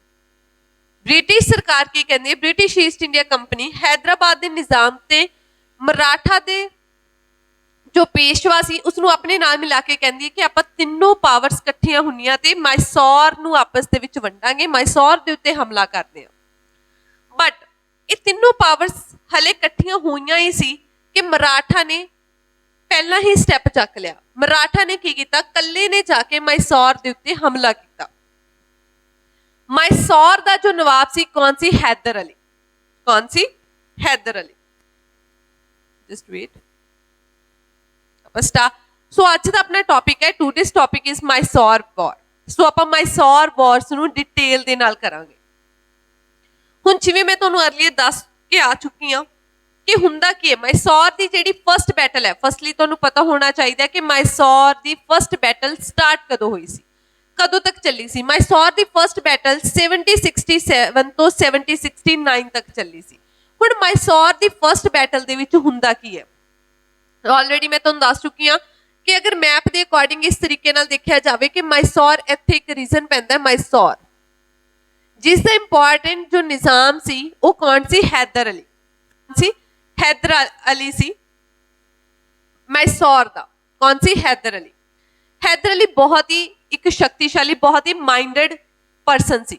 ਹੁੰਦਾ ਕੀ ਹੈ, ਇਸ ਮਾਈਸੌਰ ਦੇ ਉੱਤੇ ਹਮਲਾ ਕਰਨ ਦੇ ਲਈ ਜਾਂ ਮਾਈਸੌਰ ਨੂੰ ਆਪਣੇ ਅੰਡਰ ਲਿਆਉਣ ਦੇ ਲਈ ਜੋ ਬ੍ਰਿਟਿਸ਼ ਈਸਟ ਇੰਡੀਆ ਕੰਪਨੀ ਹੈ ਉਹ ਹੱਥ ਮਿਲਾ ਲੈਂਦੀ ਹੈ ਹੈਦਰਾਬਾਦ ਦੇ ਨਿਜ਼ਾਮ ਪਲੱਸ ਮਰਾਠਾ ਦੇ ਪੇਸ਼ਵਾ ਦੇ ਨਾਲ ਕਿ ਆਪਾਂ ਤਿੰਨੋਂ ਪਾਵਰਸ ਇਕੱਠੀਆਂ ਹੋ ਕੇ ਆਪਾਂ ਕਿਹਦੇ ਉੱਤੇ ਹਮਲਾ ਕਰਾਂਗੇ? ਆਪਾਂ ਮਾਈਸੌਰ ਦੇ ਉੱਤੇ, ਹੈਦਰ ਅਲੀ ਦੇ ਉੱਤੇ ਹਮਲਾ ਕਰਾਂਗੇ। ਆਫਟਰ ਦੈਟ ਮਾਈਸੌਰ ਨੂੰ ਆਪਾਂ ਤਿੰਨੋਂ ਪਾਵਰ ਆਪਸ ਦੇ ਵਿੱਚ ਕੀ ਕਰਾਂਗੇ? ਇਕੁਅਲੀ ਵੰਡ ਲਾਂਗੇ, ਡਿਸਟ੍ਰੀਬਿਊਟ ਕਰ ਲਾਂਗੇ। ਬਟ ਹਲੇ ਤਿੰਨੋਂ ਪਾਵਰਸ ਇਕੱਠੀਆਂ ਹੋ ਕੇ ਬ੍ਰਿਟਿਸ਼ ਈਸਟ ਇੰਡੀਆ ਕੰਪਨੀ ਇਹ ਪਲਾਨ ਹੀ ਕਰ ਰਹੀ ਸੀ ਕਿ ਆਪਾਂ ਇਕੱਠੀਆਂ ਹੋ ਕੇ ਪਾਵਰਸ ਮਾਈਸੌਰ ਦੇ ਉੱਤੇ ਹਮਲਾ ਕਰਾਂਗੇ। ਉਸ ਤੋਂ ਪਹਿਲਾਂ ਮਰਾਠਾ ਕੱਲਾ ਹੀ ਆਪਣੇ ਆਪ ਨੂੰ ਸ਼ਕਤੀਸ਼ਾਲੀ ਸਮਝਦਾ ਹੋਇਆ ਮਾਈਸੌਰ ਦੇ ਉੱਤੇ ਕੀ ਕਰ ਦਿੰਦਾ? ਹਮਲਾ ਕਰ ਦਿੰਦਾ ਹੈ। ਮਾਈਸੌਰ ਦਾ ਜੋ ਨਿਜ਼ਾਮ ਸੀ ਕੌਣ ਸੀ? ਹੈਦਰ ਅਲੀ। ਹੈਦਰ ਅਲੀ ਮਰਾਠਾ ਨੂੰ ਕਹਿੰਦਾ, ਪੇਸ਼ਵਾ ਨੂੰ ਕਹਿੰਦਾ ਕਿ ਤੈਨੂੰ ਚਾਹੀਦਾ ਕੀ ਹੈ? ਤੈਨੂੰ ਇੱਕ ਪੈਸਾ ਚਾਹੀਦਾ ਤੇ ਮੇਰੀ ਕੁਝ ਟੈਰੀਟਰੀ ਚਾਹੀਦੀ ਹੈ। ਕਿਉਂ ਤੂੰ ਇਸ ਤਰੀਕੇ ਨਾਲ ਲੜਾਈ ਕਿਉਂ ਕਰ ਰਿਹਾ? ਆਪਾਂ ਦੋਨੋਂ ਭਰਾ ਸਮਝੌਤਾ ਕਰਦੇ ਹਾਂ। ਆਪਾਂ ਕੀ ਕਰਦੇ ਹਾਂ ਕਿ ਬਿਨਾਂ ਲੜਾਈ ਕੀਤੇ ਮੈਂ ਤੈਨੂੰ ਮਾਈਸੌਰ ਦੇ ਵਿੱਚੋਂ ਕੁਝ ਪੈਸਾ ਦੇ ਦੇਣਾ ਤੇ ਕੁਝ ਕੀ ਦੇ ਦੇਣਾ? ਟੈਰੀਟਰੀ ਦੇ ਦੇਣਾ। ਆਪਾਂ ਲੜਾਈ ਹੀ ਕਿਉਂ ਕਰਨੀ? ਮਰਾਠਾ ਦੇ ਪੇਸ਼ਵਾ ਨੂੰ ਹੈਦਰ ਅਲੀ ਕਹਿੰਦਾ ਕਿ ਆਪਾਂ ਲੜਾਈ ਹੀ ਕਿਉਂ ਕਰਨੀ, ਆਪਾਂ ਸਮਝੌਤੇ ਦੇ ਨਾਲ ਕੀ ਕਰਾਂਗੇ, ਇੱਕ ਕੰਪਰੋਮਾਈਜ਼ ਕਰਾਂਗੇ। ਜੋ ਚੀਜ਼ ਤੈਨੂੰ ਚਾਹੀਦੀ ਹੈ, ਤੈਨੂੰ ਪੈਸਾ ਚਾਹੀਦਾ ਤੇ ਕੁਝ ਟੈਰੀਟਰੀ ਦੇ ਚਾਹੀਦੀ ਹੈ, ਉਹ ਮੈਂ ਤੈਨੂੰ ਬਿਨਾਂ ਲੜੇ ਹੀ ਦੇ ਦਿੰਦੇ ਆ। ਸੋ ਜਿਹਦੇ ਨਾਲ ਹੁੰਦਾ ਕੀ ਹੈ ਕਿ ਜੋ ਮਾਈਸੌਰ ਜੋ ਮਰਾਠਾ ਹੈ ਉਹ ਤਿੰਨਾਂ ਪਾਵਰਸ ਦੇ ਵਿੱਚੋਂ ਨਿਕਲ ਜਾਂਦਾ ਹੈ। ਠੀਕ ਹੈ ਜੀ। ਹੁਣ ਰਹਿ ਕੌਣ ਜਾਂਦਾ ਹੈ? ਪਿੱਛੇ ਰਹਿ ਜਾਂਦੀ ਹੈ ਬ੍ਰਿਟਿਸ਼ ਈਸਟ ਇੰਡੀਆ ਕੰਪਨੀ ਤੇ ਹੈਦਰਾਬਾਦ ਦਾ ਜੋ ਨਿਜ਼ਾਮ ਹੈ। ਇੱਕ ਹੈਦਰਾਬਾਦ ਦਾ ਨਿਜ਼ਾਮ ਤੇ ਬ੍ਰਿਟਿਸ਼ ਈਸਟ ਇੰਡੀਆ ਕੰਪਨੀ ਰਹਿ ਜਾਂਦੀ ਹੈ, ਜੋ ਦੋਨੋਂ ਪਾਵਰ ਰਹਿ ਜਾਂਦੀ ਹੈ ਮਾਈਸੌਰ ਦੇ ਉੱਤੇ ਹਮਲਾ ਕਰਨ ਦੇ ਲਈ। ਮਰਾਠਾਸ ਨੂੰ ਹੈਦਰ ਅਲੀ ਨੇ ਕੁਝ ਪੈਸਾ ਤੇ ਕੁਝ ਟੈਰੀਟਰੀ ਦੇ ਕੇ ਰਵਾਨਾ ਕਰਤਾ ਸੀ। ਹੁਣ ਮਾਈਸੌਰ ਦਾ ਜੋ ਰਾਜਾ ਸੀ ਹੈਦਰ ਅਲੀ ਬਹੁਤ ਦਿਮਾਗ ਵਾਲਾ ਬੰਦਾ ਸੀ। ਉਹ ਕਹਿੰਦਾ ਹੁਣ ਇਹਨਾਂ ਦੇ ਵਿੱਚੋਂ ਇੱਕ ਸਭ ਤੋਂ ਕਮਜ਼ੋਰ ਕੜੀ ਨੂੰ ਚੱਕਣਾ ਪਏਗਾ, ਹੈਦਰਾਬਾਦ ਦੇ ਨਿਜ਼ਾਮ ਨੂੰ। ਉਹ ਹੈਦਰਾਬਾਦ ਦੇ ਨਿਜ਼ਾਮ ਨੂੰ ਬੁਲਾਉਂਦਾ ਆਪਣੇ ਕੋਲ ਤੇ ਉਹਨੂੰ ਕਹਿੰਦਾ ਕਿ ਮੈਨੂੰ ਤੇਰੇ ਤੇ ਬਹੁਤ ਜ਼ਿਆਦਾ ਦਇਆ ਆ ਰਹੀ ਹੈ, ਬਹੁਤ ਜ਼ਿਆਦਾ ਤਰਸ ਆ ਰਹੀ ਹੈ। ਤਾਂ ਹੈਦਰਾਬਾਦ ਦਾ ਨਿਜ਼ਾਮ ਕਹਿੰਦਾ ਬਈ ਕਿਉਂ? ਕਹਿੰਦਾ ਤੂੰ ਇਹ ਦੇਖ ਕਿ ਬ੍ਰਿਟਿਸ਼ ਈਸਟ ਇੰਡੀਆ ਕੰਪਨੀ ਨੇ ਤੇਰੇ ਕੋਲੋਂ ਤੇਰਾ ਇੱਕ ਇੰਪੋਰਟੈਂਟ ਹਿੱਸਾ ਨਾਰਦਰਨ ਸਿਰਕਾਸ ਖੋਹ ਲਿਆ ਤੇ ਤੈਨੂੰ ਕੁਛ ਦਿੱਤਾ ਵੀ ਨਹੀਂ, ਇਵਨ ਰੈਂਟ ਵੀ ਚੰਗੀ ਤਰੀਕੇ ਨਾਲ ਨਹੀਂ ਦਿੱਤਾ ਹੈਗਾ। ਤਾਂ ਹੈਦਰਾਬਾਦ ਦਾ ਨਿਜ਼ਾਮ ਕਹਿੰਦਾ ਇਹ ਤਾਂ ਤੇਰੀ ਗੱਲ ਸਹੀ ਹੈ। ਤਾਂ ਉਸ ਤੋਂ ਬਾਅਦ ਹੁੰਦਾ ਕੀ ਹੈ ਕਿ ਜੋ ਮਾਈਸੌਰ ਦਾ ਹੈਦਰ ਅਲੀ ਹੁੰਦਾ ਹੈ, ਇਹ ਹੈਦਰਾਬਾਦ ਦੇ ਨਵਾਬ ਨੂੰ ਕਹਿੰਦਾ ਕਿ ਤੂੰ ਮੇਰੇ ਨਾਲ ਹੱਥ ਮਿਲਾ, ਆਪਾਂ ਬ੍ਰਿਟਿਸ਼ ਈਸਟ ਇੰਡੀਆ ਕੰਪਨੀ ਦੇ ਉੱਤੇ ਹਮਲਾ ਕਰਾਂਗੇ ਤੇ ਤੈਨੂੰ ਕੀ ਦਿੱਤਾ ਜਾਏਗਾ, ਆਪਾਂ ਮਦਰਾਸ ਦੇ ਉੱਤੇ ਹਮਲਾ ਕਰਾਂਗੇ ਇਹ ਵਾਲੇ ਰੀਜ਼ਨ ਦੇ ਉੱਤੇ, ਕਾਰਨੇਟਿਕ ਦੇ ਰੀਜ਼ਨ ਦੇ ਉੱਤੇ, ਤੇ ਬ੍ਰਿਟਿਸ਼ ਈਸਟ ਇੰਡੀਆ ਕੰਪਨੀ ਨੂੰ ਡਿਫੀਟ ਕਰਕੇ ਆਪਾਂ ਮਦਰਾਸ ਨੂੰ ਆਪਸ ਦੇ ਵਿੱਚ ਕੀ ਕਰ ਲਾਂਗੇ, ਵੰਡ ਲਾਂਗੇ। ਸੋ ਇਹਦੇ ਨਾਲ ਕੀ ਹੁੰਦਾ ਹੈ, ਹੈਦਰਾਬਾਦ ਦਾ ਨਿਜ਼ਾਮ ਵੀ ਉਸਦੀ ਗੱਲ ਦੇ ਵਿੱਚ ਆ ਜਾਂਦਾ ਹੈ ਤੇ ਹੈਦਰਾਬਾਦ ਦਾ ਨਿਜ਼ਾਮ ਵੀ ਮਾਈਸੌਰ ਦੇ ਹੈਦਰ ਅਲੀ ਵੱਲ ਹੋ ਜਾਂਦਾ ਹੈ। ਤੇ ਪਿੱਛੇ ਕੌਣ ਰਹਿ ਗਿਆ? ਸਿਰਫ ਬ੍ਰਿਟਿਸ਼ ਈਸਟ ਇੰਡੀਆ ਕੰਪਨੀ। ਹੁਣ ਬ੍ਰਿਟਿਸ਼ ਈਸਟ ਇੰਡੀਆ ਕੰਪਨੀ ਕੱਲੀ ਤਾਂ ਕੁਝ ਕਰ ਹੀ ਨਹੀਂ ਸੀ ਸਕਦੀ, ਤਾਂ ਹੈਦਰ ਅਲੀ ਨੇ ਬ੍ਰਿਟਿਸ਼ ਈਸਟ ਇੰਡੀਆ ਕੰਪਨੀ ਦੇ ਉੱਤੇ ਹਮਲਾ ਕਰਤਾ ਤੇ ਉਹਨੂੰ ਡਿਫੀਟ ਕਰਤਾ। ਜਦੋਂ ਬ੍ਰਿਟਿਸ਼ ਈਸਟ ਇੰਡੀਆ ਕੰਪਨੀ ਨੂੰ ਇਹ ਲੱਗਿਆ ਕਿ ਇਹ ਗੱਲ ਸਾਡੇ ਹੱਥੋਂ ਬਾਹਰ ਹੈ, ਤਾਂ ਉਹਨਾਂ ਨੇ ਇੱਕ ਟ੍ਰੀਟੀ ਸਾਈਨ ਕਰਕੇ ਸਮਝੌਤਾ ਕੀਤਾ, ਟ੍ਰੀਟੀ ਆਫ ਮਦਰਾਸ, ਤੇ ਇਸ ਬੈਟਲ ਨੂੰ ਕੀ ਕਰਤਾ, ਖਤਮ ਕਰਤਾ। ਟ੍ਰੀਟੀ ਆਫ ਮਦਰਾਸ ਦੇ ਵਿੱਚ ਕਿਹਾ ਕੀ ਗਿਆ? ਟ੍ਰੀਟੀ ਆਫ ਮਦਰਾਸ ਕਦੋਂ ਹੁੰਦੀ ਹੈ? 1769 ਦੇ ਵਿੱਚ। ਸੋ ਐਗਜ਼ਾਮੀਨਰ ਦੇ ਪੁਆਇੰਟ ਆਫ ਵਿਊ ਨਾਲ ਦੇਖਿਆ ਜਾਵੇ, ਇਹ ਤਾਂ ਸਟੋਰੀ ਸੀ ਜੋ ਤੁਹਾਡੇ ਲਈ ਬਹੁਤ ਜ਼ਿਆਦਾ ਇੰਪੋਰਟੈਂਟ ਹੈ ਇੱਕ ਯਾਦ ਰੱਖਣ ਦੇ ਲਈ। ਅਗਰ ਐਗਜ਼ਾਮ ਪੁਆਇੰਟ ਆਫ ਵਿਊ ਨਾਲ ਤੁਹਾਡਾ ਦੇਖਿਆ ਜਾਵੇ, ਐਗਜ਼ਾਮੀਨਰ ਕੁਐਸਚਨ ਕਿੱਥੋਂ ਚੱਕੇਗਾ ਕਿ ਮਾਈਸੌਰ ਦੀ ਬੈਟਲ ਕਦੋਂ ਹੋਈ ਸੀ? ਤੁਹਾਨੂੰ ਪਤਾ ਹੋਣਾ ਚਾਹੀਦਾ 1767 ਤੋਂ 1769 ਤੱਕ ਮਾਈਸੌਰ ਦੀ ਬੈਟਲ ਹੋਈ ਸੀ। ਖਤਮ ਕਿਸ ਟ੍ਰੀਟੀ ਦੇ ਨਾਲ ਹੋਈ ਸੀ? ਟ੍ਰੀਟੀ ਆਫ ਮਦਰਾਸ 1769 ਦੇ ਵਿੱਚ। ਹੁਣ ਇਸ ਟ੍ਰੀਟੀ ਆਫ ਮਦਰਾਸ ਦੇ ਵਿੱਚ ਕੀ ਹੁੰਦਾ ਹੈ? ਟ੍ਰੀਟੀ ਆਫ ਮਦਰਾਸ ਕਿੰਨਾ ਦੇ ਵਿਚਕਾਰ ਹੋਈ ਸੀ? ਹੈਦਰ ਅਲੀ ਜੋ ਮਾਈਸੌਰ ਦਾ ਨਿਜ਼ਾਮ ਸੀ, ਹੋਰ ਕਿਹਦੇ ਨਾਲ ਹੋਈ ਸੀ? ਨਾਲ ਕੌਣ ਸੀ? British East India Company. ਇਹਨਾਂ ਦੇ ਵਿਚਕਾਰ ਟ੍ਰੀਟੀ ਆਫ ਮਦਰਾਸ ਹੁੰਦੀ ਹੈ 1769। ਇਸ ਟ੍ਰੀਟੀ ਦੇ ਵਿੱਚ ਕਿਹਾ ਕੀ ਜਾਂਦਾ ਹੈ? ਇਸ ਟ੍ਰੀਟੀ ਦੇ ਵਿੱਚ ਕਿਹਾ ਜਾਂਦਾ ਹੈ ਹੈਦਰ ਅਲੀ ਨੇ, ਮਾਈਸੌਰ ਨੇ ਜਿੰਨੇ ਵੀ ਇਸ ਬੈਟਲ ਦੇ ਵਿੱਚ ਬ੍ਰਿਟਿਸ਼ ਈਸਟ ਇੰਡੀਆ ਕੰਪਨੀ ਦੇ ਹਿੱਸਿਆਂ ਨੂੰ ਜਾਂ ਉਹਦੇ ਪੋਜੈਸ਼ਨਸ ਨੂੰ ਐਕਵਾਇਰ ਕੀਤਾ ਸੀ, ਉਹ ਸਾਰੇ ਦੇ ਸਾਰੇ ਬ੍ਰਿਟਿਸ਼ ਈਸਟ ਇੰਡੀਆ ਕੰਪਨੀ ਨੂੰ ਵਾਪਿਸ ਕਰਨੇ ਸੀ। ਉਸ ਦੇ ਬਦਲੇ British East India Company Mysore Haider Ali ਨੂੰ ਇਹ ਵਾਅਦਾ ਕਰਦੀ ਹੈ ਕਿ ਅਸੀਂ ਤੇਰੇ ਉੱਤੇ ਹਮਲਾ ਨਹੀਂ ਕਰਾਂਗੇ, ਨਾ ਅਗਰ ਤੇਰੇ ਉੱਤੇ ਬਾਹਰੀ ਸ਼ਕਤੀ ਕੋਈ ਹਮਲਾ ਕਰੇਗੀ ਤਾਂ ਅਸੀਂ ਤੇਰਾ ਹਮੇਸ਼ਾ ਕੀ ਦੇਵਾਂਗੇ? ਸਾਥ ਦੇਵਾਂਗੇ। ਕੀ ਦੇਵਾਂਗੇ? ਹਮੇਸ਼ਾ ਤੇਰਾ ਸਾਥ ਦੇਵਾਂਗੇ ਅਗਰ ਬਾਹਰਲੀ ਕੋਈ ਸ਼ਕਤੀ ਤੇਰੇ ਉੱਤੇ ਹਮਲਾ ਕਰਦੀ ਹੈ। ਤੇ ਇਸ ਦੇ ਨਾਲ ਹੀ ਮਾਈਸੌਰ ਦੀ ਜਿਹੜੀ ਫਰਸਟ ਬੈਟਲ ਹੈ ਇਹ ਖਤਮ ਹੋ ਜਾਂਦੀ ਹੈ ਹੈਦਰ ਅਲੀ ਤੇ ਬ੍ਰਿਟਿਸ਼ ਈਸਟ ਇੰਡੀਆ ਕੰਪਨੀ ਦੀ ਇੱਕ ਦੋਸਤੀ ਦੇ ਨਾਲ, ਕਿ ਅਗਰ ਸਾਡੇ ਉੱਤੇ ਕੋਈ ਬਾਹਰੀ ਸ਼ਕਤੀ ਹਮਲਾ ਕਰਦੀ ਤਾਂ ਅਸੀਂ ਇੱਕ ਦੂਜੇ ਦਾ ਕੀ ਦੇਵਾਂਗੇ? ਸਾਥ ਦੇਵਾਂਗੇ। ਹੁਣ ਇਸ ਤੋਂ ਬਾਅਦ ਸੈਕਿੰਡ ਬੈਟਲ ਆਫ ਮਾਈਸੌਰ ਹੁੰਦੀ ਹੈ। ਬਈ ਐਵੇਂ ਕੀ ਹੋਇਆ? ਪਹਿਲਾਂ ਤਾਂ ਉਹਨਾਂ ਨੇ ਅੱਛੇ ਤਰੀਕੇ ਦੇ ਨਾਲ ਇੱਕ ਟ੍ਰੀਟੀ ਸਾਈਨ ਕੀਤੀ ਸੀ 1769 ਦੇ ਵਿੱਚ। 1769 ਦੇ ਵਿੱਚ ਜਦੋਂ ਟ੍ਰੀਟੀ ਸਾਈਨ ਕਰ ਲਈ ਸੀ ਤਾਂ 10-11 ਸਾਲ ਬਾਅਦ ਐਸਾ ਕੀ ਹੁੰਦਾ ਹੈ ਕਿ ਮਾਈਸੌਰ, ਹੈਦਰ ਅਲੀ ਤੇ ਬ੍ਰਿਟਿਸ਼ ਈਸਟ ਇੰਡੀਆ ਕੰਪਨੀ ਦੁਬਾਰਾ ਤੋਂ ਇੱਕ ਦੂਜੇ ਅੱਗੇ ਖੜੇ ਹੋ ਜਾਂਦੇ ਨੇ ਆ ਕੇ। ਤਾਂ ਸੈਕਿੰਡ ਬੈਟਲ ਆਫ ਮਾਈਸੌਰ ਹੋਈ ਕਦੋਂ ਸੀ? ਸਾਨੂੰ ਇਹ ਪਤਾ ਹੋਣਾ ਚਾਹੀਦਾ। ਸੈਕਿੰਡ ਬੈਟਲ ਆਫ ਮਾਈਸੌਰ ਹੋਈ ਸੀ 1780 to 1784 ਤੱਕ। ਇਹ ਸੈਕਿੰਡ ਬੈਟਲ ਆਫ ਮਾਈਸੌਰ ਹੋਈ ਸੀ। ਹੁਣ ਸੈਕਿੰਡ ਬੈਟਲ ਆਫ ਮਾਈਸੌਰ ਕਿਉਂ ਹੋਈ? ਰੀਜ਼ਨ ਕੀ ਹੋਇਆ ਕਿ 11 ਸਾਲਾਂ ਬਾਅਦ 1769 ਦੇ ਵਿੱਚ ਪਹਿਲੀ ਮਾਈਸੌਰ ਬੈਟਲ ਖਤਮ ਹੋ ਚੁੱਕੀ ਸੀ ਤੇ 1780 ਦੇ ਵਿੱਚ ਦੁਬਾਰਾ ਮਾਈਸੌਰ ਤੇ ਬ੍ਰਿਟਿਸ਼ ਈਸਟ ਇੰਡੀਆ ਕੰਪਨੀ ਇੱਕ ਦੂਜੇ ਦੇ ਅੱਗੇ ਆ ਕੇ ਕਿਵੇਂ ਖੜੇ ਹੋਈ? ऐसे की रीजन ਜਾਂ ऐसे की ਸਰਕਮਸਟਾਂਸ ਬਣੇ ਸੀ ਕਿ ਦੁਬਾਰਾ ਤੋਂ ਹੈਦਰ ਅਲੀ ਤੇ ਬ੍ਰਿਟਿਸ਼ ਈਸਟ ਇੰਡੀਆ ਕੰਪਨੀ ਇੱਕ ਦੂਜੇ ਦੇ ਸਾਹਮਣੇ ਆ ਕੇ ਖੜ ਗਈ ਸੀ? ਹੁੰਦਾ ਕੀ ਹੈ, ਆਪਾਂ ਪਿੱਛੇ ਥੋੜਾ ਦੇਖਦੇ ਹਾਂ ਕਿ ਅਸੀਂ ਕੀ ਕੀਤਾ। ਮਾਈਸੌਰ ਦੀ ਅਸੀਂ ਜਦੋਂ ਲਾਸਟ ਬੈਟਲ ਮਾਈਸੌਰ ਦੀ ਫਸਟ ਬੈਟਲ ਦੇਖੀ ਸੀ ਕਿ ਉਹ ਟ੍ਰੀਟੀ ਆਫ ਮਦਰਾਸ ਦੇ ਨਾਲ ਖਤਮ ਹੋਈ ਸੀ ਤੇ ਉਸ ਟ੍ਰੀਟੀ ਦੇ ਵਿੱਚ ਬ੍ਰਿਟਿਸ਼ ਈਸਟ ਇੰਡੀਆ ਕੰਪਨੀ ਨੇ ਵਾਅਦਾ ਕੀਤਾ ਸੀ ਮਾਈਸੌਰ ਦੇ ਨਵਾਬ ਕੀ ਸੀ ਹੈਦਰ ਅਲੀ ਦੇ ਨਾਲ ਕਿ ਅਗਰ ਬਾਹਰੀ ਸ਼ਕਤੀ ਤੇਰੇ ਉੱਤੇ ਕੋਈ ਹਮਲਾ ਕਰੇਗੀ ਤਾਂ ਹਮੇਸ਼ਾ ਮੈਂ ਤੇਰਾ ਸਾਥ ਦੇਵਾਂਗਾ ਤੇ ਇਸ ਤੋਂ ਇਲਾਵਾ ਕਿ ਆਪਾਂ ਇੱਕ ਦੂਸਰੇ ਦੇ ਨਾਲ ਨਹੀਂ ਲੜਾਂਗੇ। ਬਟ ਹੁੰਦਾ ਕੀ ਹੈ ਕਿ 1771 ਦੇ ਵਿੱਚ ਮਰਾਠਾਸ ਨੇ ਜੋ 1771 ਦੇ ਵਿੱਚ ਜੋ ਮਰਾਠਾਸ ਨੇ ਉਹ ਹਮਲਾ ਕਰ ਦਿੰਦੇ ਨੇ ਕਿਸ ਦੇ ਉੱਤੇ? ਮਾਈਸੌਰ ਦੇ ਉੱਤੇ। ਮਰਾਠਾਸ ਮਾਈਸੌਰ ਦੇ ਉੱਤੇ 1771 ਦੇ ਵਿੱਚ 1771 ਦੇ ਵਿੱਚ ਹਮਲਾ ਕਰ ਦਿੰਦੇ ਨੇ। ਹੁਣ ਜੋ ਮਾਈਸੌਰ ਦਾ ਕੌਣ ਸੀ? ਹੈਦਰ ਅਲੀ। ਹੈਦਰ ਅਲੀ ਸੋਚਦਾ ਹੈ ਕਿ ਬ੍ਰਿਟਿਸ਼ ਈਸਟ ਇੰਡੀਆ ਕੰਪਨੀ ਨੇ ਮੇਰੇ ਨਾਲ ਵਾਅਦਾ ਕੀਤਾ ਸੀ ਕਿ ਜਦੋਂ ਵੀ ਮੇਰੇ ਉੱਤੇ ਕੋਈ ਬਾਹਰੀ ਸ਼ਕਤੀ ਹਮਲਾ ਕਰੇਗੀ ਤਾਂ ਬ੍ਰਿਟਿਸ਼ ਈਸਟ ਇੰਡੀਆ ਕੰਪਨੀ ਮੇਰਾ ਕੀ ਦੇਗੀ? ਸਾਥ ਦੇਗੀ। ਤਾਂ ਹੈਦਰ ਅਲੀ ਬੈਠਾ ਸੋਚਦਾ ਰਹਿੰਦਾ ਹੈ। ਇੰਨੇ ਨੂੰ ਮਰਾਠਾਸ ਮਾਈਸੌਰ ਦਾ ਬਹੁਤ ਸਾਰਾ ਨੁਕਸਾਨ ਕਰ ਦਿੰਦੇ ਨੇ but British East India company ਆਉਂਦੀ ਨਹੀਂ। So that means British East India company ਨੇ ਜਿਹੜੀ ਟ੍ਰੀਟੀ ਕੀਤੀ ਸੀ ਉਸਨੂੰ ਭੰਗ ਕਰਤਾ ਸੀ ਕਿ ਉਹਨਾਂ ਨੇ ਮਾਈਸੌਰ ਦਾ ਸਾਥ ਨਹੀਂ ਸੀ ਦਿੱਤਾ, ਜਿਹਦੇ ਕਰਕੇ ਹੈਦਰ ਅਲੀ ਨੂੰ ਬਹੁਤ ਨੁਕਸਾਨ ਝੱਲਣਾ ਪਿਆ ਸੀ। ਉਸਨੇ ਮਰਾਠਾ ਨੂੰ ਬਹੁਤ ਸਾਰੇ ਪੈਸੇ ਦਿੱਤੇ ਤੇ ਲੜਾਈ ਨੂੰ ਖਤਮ ਕੀਤਾ, ਜਿਸ ਨਾਲ ਮਾਈਸੌਰ ਦਾ ਹੈਦਰ ਅਲੀ ਦਾ ਬਹੁਤ ਜ਼ਿਆਦਾ ਨੁਕਸਾਨ ਹੋ ਗਿਆ ਸੀ। ਫਸਟ ਕਾਰਨ ਇਹ ਰਿਹਾ ਕਿ Haidar Ali British East India company ਤੋਂ ਗੁੱਸਾ ਸੀ ਕਿ ਉਸਨੇ ਆਪਣੀ ਕੀ ਕੀਤਾ? ਟ੍ਰੀਟੀ ਨੂੰ ਭੰਗ ਕੀਤਾ ਮੇਰੀ ਹੈਲਪ ਨਾ ਕਰਕੇ। ਇਸ ਤੋਂ ਇਲਾਵਾ ਹੁੰਦਾ ਕੀ ਹੈ, ਦੇਖੋ ਆਪਾਂ ਦੇਖਿਆ ਸੀ ਕਿ ਇੱਥੇ ਹੈ ਮਾਈਸੌਰ। ਕੀ ਹੈ? ਮਾਈਸੌਰ। ਮਾਈਸੌਰ ਦਾ ਇੱਕ ਛੋਟਾ ਜਿਹਾ ਪਾਰਟ ਸੀ ਮਾਹੇ। ਕਿਹੜਾ ਪਾਰਟ ਸੀ? ਮਾਹੇ।